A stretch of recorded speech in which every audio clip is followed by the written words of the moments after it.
Ji, welcome to the show. After the break हमने अभी cricket के हवाले से सदमे से निकले नहीं हैं, नहीं निकले सर और नहीं अभी निकल तक उसकी सकते। बात कर रहे हैं। लेकिन बहरहाल जैसे हमने पहले भी कहा, ख़त्म प्रोग्राम में करने से आगे पहले बढ़ना है। सेगमेंट के बहुत ज़्यादा हमें प्लानिंग की ज़रूरत है। इसी तरह की प्लानिंग की ज़रूरत हमें आईटी के सेक्टर में भी है। बिल्कुल है। हम एक ऐसे खत्ते में रहते हैं जहाँ पे नज़दीक हमारा हमसाया हिंदुस्तान अरबों डॉलर आईटी के सेक्टर में कमा रहा है, लेकिन हम बहुत पीछे हैं। और आईटी सेक्टर अगरचे उसमें कोई तरक्की हुई है, लेकिन वो तरक्की इतनी खातिर ख्वाह नहीं है कि जिसकी बुनियाद के ऊपर हम प्राउडली कह सकें कि हमने बहुत बड़ा कारनामा सर अंजाम दे दिया। रुकावटें क्या हैं, मसले क्या हैं, इसके हवाले से बात करते हैं। मलिक वकास सईद आईटी एक्सपर्ट हैं। अस्सलाम वालेकुम जी। वालेकुम सलाम सर।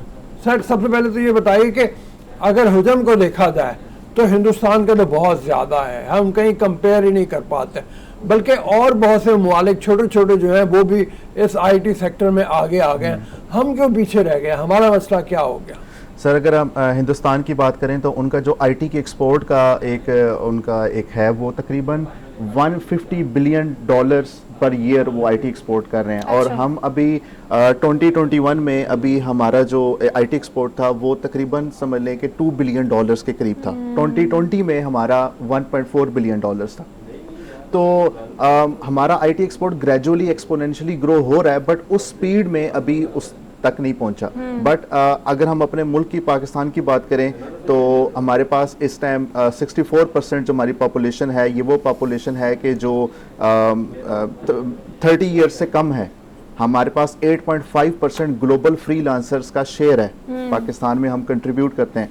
तो फिर हमारे पास आरफा करीम जैसी बच्चियां हैं जिनको हमने 9 साल में the youngest Microsoft certified professionals भी हमने निकाले हैं यहाँ पे। तो नो डाउट हमारी इंडस्ट्री के अंदर पोटेंशियल मौजूद है, बट कुछ इश्यूज हैं जिनकी वजह से हम ग्रो उस स्पीड से नहीं कर पा रहे। वो इशू क्या है? क्या क्या है? उसमें सबसे पहला जो इशू हमारे पास आता है वो है हमारे पास इंफ्रास्ट्रक्चर।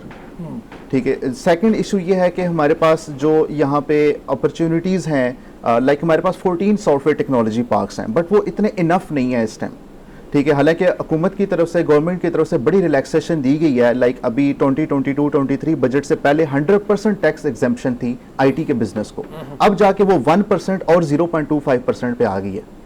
तो बट स्टिल हमारे पास जो फॉरेन इन्वेस्टमेंट है वो अभी उस तरीके से पाकिस्तान में नहीं आई। हालांकि आप इस चीज़ से हैरान होंगे कि पाकिस्तान एक वाहिद दुनिया के 2-3 ममालिक ऐसे हैं जहाँ पे 100% फॉरेन इन्वेस्टर्स को ये अलाउ है कि वो 100% इक्विटी ऑनरशिप ले सकते हैं पाकिस्तान में। इंडिया सिर्फ 49% अलाउ करता है। तो बहरहाल फिर भी हमारे पाकिस्तान में बड़े फॉरेन इन्वेस्टर आ रहे हैं, आईटी के स्टार्टअप्स वो एस्टैब्लिश कर रहे हैं, बट स्टिल हमें एज अ वर्क फोर्स में हमें सबसे बड़ी यहाँ पे मुश्किल आ रही है। कहिएगा कि आईटी इज ऑलमोस्ट डायरेक्टली और indirectly it seems to be like same कि हम इंटरनेट से इसको कनेक्ट करते हैं। अब इंटरनेट की एक्सेसिबिलिटी जो है वो एक बहुत बड़ा मसला है पाकिस्तान में। देहातों की हम बात करें तो वहाँ पे तो एक्सपोजर है ही नहीं, गाँव पे तो हम जा ही नहीं रहे, हम मेन स्ट्रीम शहरों की बात कर रहे हैं। अब स्टूडेंट्स जो है आजकल वो चीज़ कर रहे हैं, कोर्सेज करते हैं, आईटी एक्सपर्ट बनते हैं, अपनी सर्विसेज फ्रीलांसिंग पे, अपवर्क पे, फाइबर पे, XYZ पे जाके देते हैं और बाहर के मुल्कों को देते हैं। तो अब हम अपने बच्चों को ग्राउंड रियलिटी क्या है कि कहाँ से तैयार नहीं कर रहे कि आप शुरू से अगर शुरू करेंगे, आईटी को शुरू से फरोग दिया जाएगा तो फिर आगे जाके लोग उसके इक्विपमेंट भी तैयार करेंगे, उसका एक्सपोजर बढ़ेगा। इसमें हमारा इस टाइम अगर मैं ग्लोबल फ्रीलांसर्स की बात करूं तो 8.5% पाकिस्तान का शेयर है ग्लोबली पूरी दुनिया में, विच इज अ लॉट। और अपवर्क कहता है कि पाकिस्तान 4th लार्जेस्ट कंट्री है जो कि फ्रीलांसर्स कंट्रीब्यूट करता है।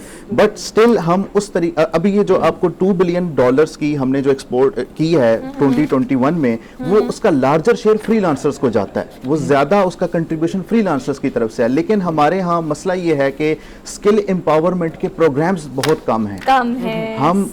हमारे कॉलेजेस, यूनिवर्सिटीज के अंदर जो एजुकेशन है वो एक तरफ है, बट जो स्किल एम्पावरमेंट की तरफ हुकूमत की तरफ से कुछ प्रोग्राम्स आए हैं, नेवटेक, टेप्टा, इस तरह के कुछ इनिशिएटिव्स आए हैं, but they are still not sufficient enough. बच्चे खुद कोर्स करते हैं to earn something from freelancing. Exactly. और इसमें एक और सबसे बड़ा मसला ये है कि हमारे यहाँ लोगों में रुझान है कि सोसाइटी में एक बंदा दूसरे को सिखाता है, but this is becoming more of a business. आधा पाकिस्तान सीखने पे लगा हुआ है, आधा पाकिस्तान सिखा रहा है, but they do not have any direction कि सिखाने वाले का पोर्टफोलियो क्या है और सीखने वाला उसकी इन्वेस्टमेंट करके आगे कुछ अर्न कर भी पाएगा या नहीं कर पाएगा। बहुत बड़ा पॉइंट है। यूट्यूब आप खोले ना तो 1001 यूट्यूबर सिर्फ ये सिखा रहे होते हैं ऑनलाइन पैसे कैसे कमाने हैं। Exactly. और वो जो ऊपर थंबनेल होते हैं ना, वो तो आपको समझते हैं कि बस आपको कल ही 2-3 लाख रुपए आना शुरू हो जाएगा। एग्जैक्टली इनका क्या करना है? इसका ये होता है कि ये रिस्पॉन्सिबिलिटी है कि हमारे देखें ऑनलाइन एजुकेशन जो ऑनलाइन एक्सेसिबल पड़ी है उस पर तो हमारा कोई कंट्रोल नहीं है। इससे भी बढ़ के चीज़ ये है कि हमारे यहाँ जो लोकल इस्टेब्लिश्ड इंस्टीट्यूट्स हैं उनके ऊपर कोई चेक एंड बैलेंस हो कि वो जो करिकुलम हमारे इन स्किल एम्पावरमेंट के हवाले से सिखा रहे हैं वो पाकिस्तान सॉफ्टवेयर एक्सपोर्ट बोर्ड और इस तरह के जो हमारे इंस्टीट्यूट्स हैं, हमारा जो मिनिस्ट्री ऑफ इंफॉर्मेशन टेक्नोलॉजी है, वहाँ से वो अप्रूव्ड होना चाहिए, ताकि वो जो स्किल हम उन बच्चों को सिखा रहे हैं। अमेज़ॉन का आजकल हम बहुत ज़्यादा एक देख रहे हैं एक्सप्लोजन है, लेकिन आप देखें कि उसके अंदर सक्सेस परसेंटेज जस्ट 40% है। और कितने लोग आप देखेंगे कि अमेज़ॉन के VAs बने हुए हैं but they do not have any job and they are depressed. तो मसला ये है कि लोग सिखा के पैसा कमा रहे हैं और जो सीखने वाले हैं उनको आगे कोई डायरेक्शन नहीं मिल रही। तो इस पे कोई चेक एंड बैलेंस। हरमीत हमारे साथ मौजूद है इस्लामाबाद से। जी हरमीत। जी अजय वकास साहब, आपने बड़ी अच्छी बात की, आपने अरफा करीम का जिक्र किया, वैसे टैलेंट की बात की, बहुत सारी चीज़ों पर आपने नज़र दौड़ाई। लेकिन अगर सबसे बड़ा मसला क्या होता है कि आपने इन्वेस्टमेंट की बात की जाए तो हमने हिंदुस्तान की मिसाल रूम साहब ने दी कि वहाँ पे जो फॉरेनर इन्वेस्टर हैं बहुत ज़्यादा आ रहे हैं। हमें क्या ऐसे इक़दाम उठाने चाहिए जिससे इन्वेस्टर जो हैं उनका रुख पाकिस्तान की तरफ हो जाए और ये जो इंडस्ट्री है ये दोबारा ग्रो कर सके? इसमें सबसे इंपॉर्टेंट जो एलिमेंट है ना वो है वर्क फोर्स का। एक फॉरेन इन्वेस्टर पाकिस्तान में क्यों आएगा? क्योंकि यहाँ की उसको जो वर्क फोर्स मिलती है ना वो बहुत ही चीप मिलती है।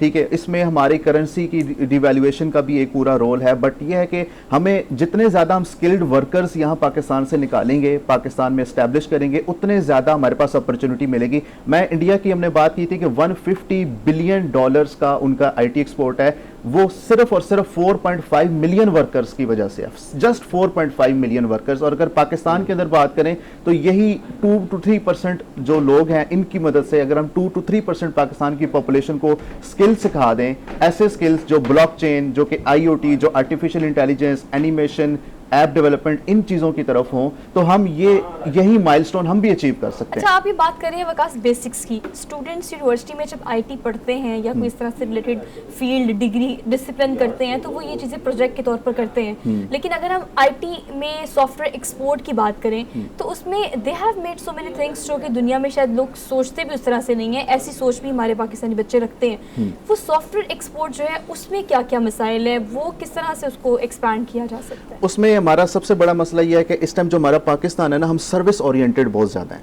हाँ, सर्विसेज दे रहे हैं, हम सर्विसेज देते जा रहे हैं, दुनिया जा रही है प्रोडक्ट्स की तरफ। ठीक है, नेटसोल को आप मिसाल के तौर पे उठा के देखें तो उन्होंने एक फाइनेंस मैनेजमेंट सॉफ्टवेयर बनाया जिसकी वजह से वो सक्सेसफुल है।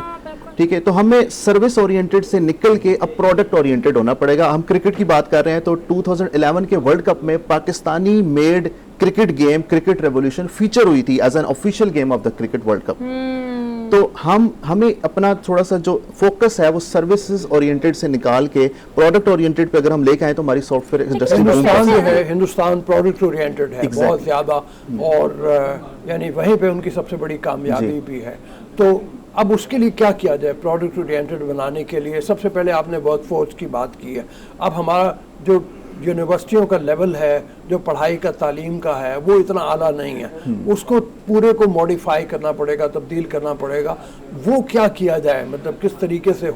उसमें सबसे पहली चीज़ तो यह है कि हमारा जो एक माइंडसेट है ना कि job culture, obviously jobs are very necessary part of our society, but हमें एक तो चीज़ यह है कि अपने स्टूडेंट्स का माइंडसेट जॉब कल्चर से निकाल के स्टार्टअप्स की तरफ लेके आना पड़ेगा, बिजनेस कल्चर की तरफ लेके आना पड़ेगा। दूसरा, जो हमारे स्टूडेंट्स जो यूनिवर्सिटी से निकलते हैं या यूनिवर्सिटीज़ के अंदर होते हैं, उनके माइंड में अगर स्टार्टअप्स के आइडियाज़ आते भी हैं तो वो एक्सेलरेटर प्रोग्राम्स हमारे पास इतने इनफ नहीं है गवर्नमेंट की तरफ से, इन्वेस्टर्स की तरफ से, कि वो उन स्टूडेंट्स को एज एन इन्वेस्टमेंट लेके आगे चल सकें। हमारे पास 14 सॉफ्टवेयर टेक्नोलॉजी पार्क्स हैं but they are not enough to deal with the whole country. Hindustan में कितने हैं? हिंदुस्तान में तो दे आर इन हंड्रेड्स, और उनके यहाँ इन्वेस्टर प्रोग्राम्स इतने ज्यादा हैं। आप देखें शार्क टैंक एक बहुत बड़ा प्रोग्राम है जो कि उनकी ब्रॉडकास्ट टीवी पे हायर होता है। We do not have any kind of such large scale हुआ था, लेकिन वो इतना कामयाब नहीं हुआ, exactly. मतलब उसको बंद करना पड़ा। Exactly. तो अब ये देखिए कि इंडस्ट्री भी नहीं ग्रो कर रही, जहाँ से लोकल मतलब आदमी जो है उसको मिले आके कोई बूस्ट और वो फिर इंटरनेशनल मार्केट की तरफ जाए।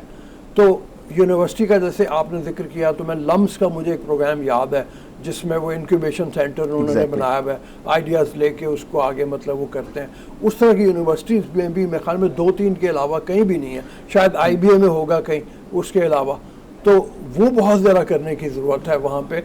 इसमें यह भी फरमाइए कि जब तलबा जाएँ वो खुद डिमांड करके भी कर सकते हैं कि जी हमें ये कोर्सेज पढ़ाने दिए या पढ़ाए जाएँ, तो वो कोर्सेज कौन से हों? आपने जिक्र किया है डिज़ाइनिंग का, वेब डिज़ाइनिंग का, और क्या क्या हो इसमें देखें।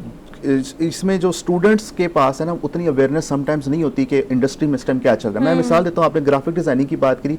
Graphic designing and content writing are the 2 skills जो कि बहुत ही नियर फ्यूचर के अंदर एक्सपायर होने जा रहे हैं। They are going to get replaced by AI। अच्छा, तो अब हमारे यहाँ जो गवर्नमेंट Artificial आर्टिफिशियल इंटेलिजेंस, आपके पास ऐसे टूल्स हैं कि आप कंटेंट राइटर्स एंड डिजाइनर्स की अब जरूरत ही नहीं रही।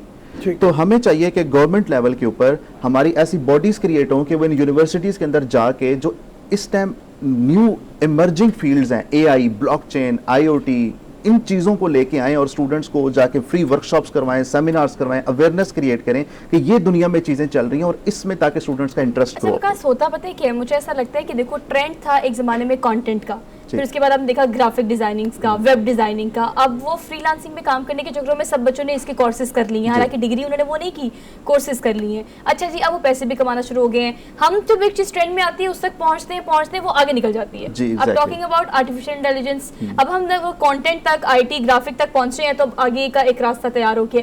स्पीड बहुत स्लो है हमारी। एग्जैक्टली। और इस पर आप इस हवाले से क्या कहेंगे कि बच्चों को जो हम जब सिखाते हैं तो वो इतना ड्यूरेशन लंबा आ जाता है कि फिर हम उस तक टारगेट तक पहुंच नहीं पाते। वो इसलिए कि वर्कफोर्स हमारी तब जाके तैयार हो रही होती है जब हमारे जो पॉलिसी मेकर्स होते हैं वो उस चीज़ को बहुत लेट अडॉप्ट करते हैं। तो अडॉप्ट करना किसी न्यू टेक्नोलॉजी को, वो एक इंस्टेंट होना चाहिए, वो रियल टाइम इवेंट होना चाहिए। इसमें फिर ज़रूरत है कि जो हमारी IT कंपनीज हैं इनको इतना फेवर किया जाए गवर्नमेंट लेवल के ऊपर, इतनी इनकी एक्सपेंशन की जाए इंटरनेशनल स्केल के ऊपर कि ये अपॉर्चुनिटीज़ लेके आए इन बच्चों के लिए। क्योंकि देखें, वर्कफोर्स तब तैयार होगी जब हमारे यहाँ ऊपर पॉलिसी मेकर्स वो अर्ली अडॉप्ट करेंगे उस टेक्नोलॉजी को। मसला यहाँ पे टेक्नोलॉजी लेट अडॉप्ट होती है और फिर वर्कफोर्स उस हिसाब से लेट तैयार होती है, तब तक वो चीज़ आउटडेट हो चुकी होती है। ठीक है हरमीत। जी हरमीत जी। अच्छा वकास, आपने जिक्र किया, खासकर हम जिस तरह आपने बताया कि सर्विस तो हम प्रोवाइड करें, लेकिन अमली तौर पर बहुत सारी चीज़ों में हम पीछे। हम IT पास की बात कर रहे हैं। इस तरह अगर आप देखें बांग्लादेश या श्रीलंका, या माजत श्रीलंका नहीं, मलेशिया या इंडोनेशिया, इस किस्म के ममालिक में वहाँ पे IT पास जो है वो बने हुए हैं, बाकायदा जो है जो नौजवान है उनको मौके भी फराहम किए जाते हैं। ऐसे अगर हम देखें, हमारे पास बहुत सारे टैलेंटेड नौजवान हैं, लेकिन अपॉर्चुनिटीज कम होने की वजह से वो भी आहिस्ता आहिस्ता मुल्क से निकल रहे हैं। ये कितना नुकसान है? Brain drain. ये डेफिनेटली बहुत बड़ा इसमें हमारे लिए लॉस है। मैं इसमें इंडिया की बजाय, मैं अगर हम बेंचमार्क की बात करें तो मैं सिंगापुर की बात करूंगा कि हमें अपना बेंचमार्क सिंगापुर रखना चाहिए, जो कि एरिया वाइज भी, पॉपुलेशन वाइज हमसे भी कम है, हाफ है हमसे, बहुत छोटा, लाहौर से भी छोटा है, बट वो टेक्नोलॉजी में दुनिया में सबसे आगे हैं, दुनिया में सबसे आगे हैं।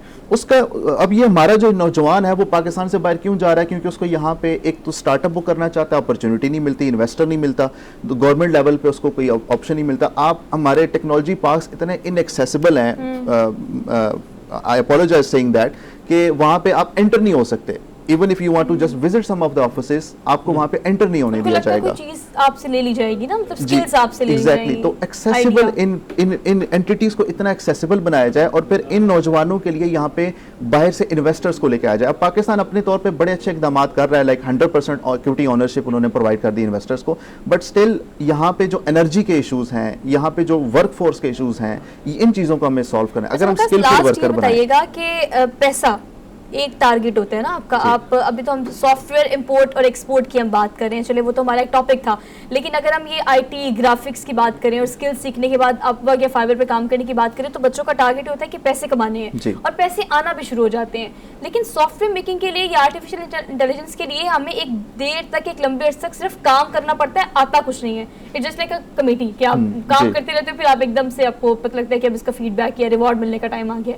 ये पैसा कमाने वाला फैक्टर है, ये भी आपको लगता है कि बहुत बड़ा फैक्टर है इस चीज पे पीछे होने की वजह से? इसमें जो आर्टिफिशियल इंटेलिजेंस और ये जो फील्ड्स हैं, कुछ फील्ड्स होती हैं कि जिनमें पैसा देर से आता है, like you need a huge sum of investment to even get started with it. तो पैसा फिर रोलिंग में बड़ी देर से आता है। बट ये जो फ्रीलांसिंग की फील्ड है, इसमें तो इंस्टेंट आप रिजल्ट देखते हैं, आपको इंस्टेंट पैसा वापस इसीलिए आता है आपके रुझान पास, ज़्यादा है। इसलिए इसका रुझान ज्यादा, बिकॉज वी आर हम बड़े इस टाइम हमारी इकोनॉमी उस तरह सफोकेट कर रही है, हम हमारे यहाँ इलिटरेसी बहुत ज्यादा है, इन्फ्लेशन बहुत ज्यादा है, तो हमें कुछ इस तरह की चीजें चाहिए जो कि फौरी पैसा दें, Immediately और उसमें आईटी की फील्ड में फौरी आपको रिजल्ट मिलता है। आप अगर कोई लेट से कोई सॉफ्टवेयर बनाते हैं, तो वो जैसी सेल होगा, आपको कोई शिपिंग कॉस्ट नहीं देनी पड़ रही, आपको ना फ्रेट फॉरवर्डिंग करनी पड़ रही है, वो डायरेक्ट वर्चुअली उधर से डाउनलोड होकर इधर से आपके बैंक में पैसा वापस आ जाएगा।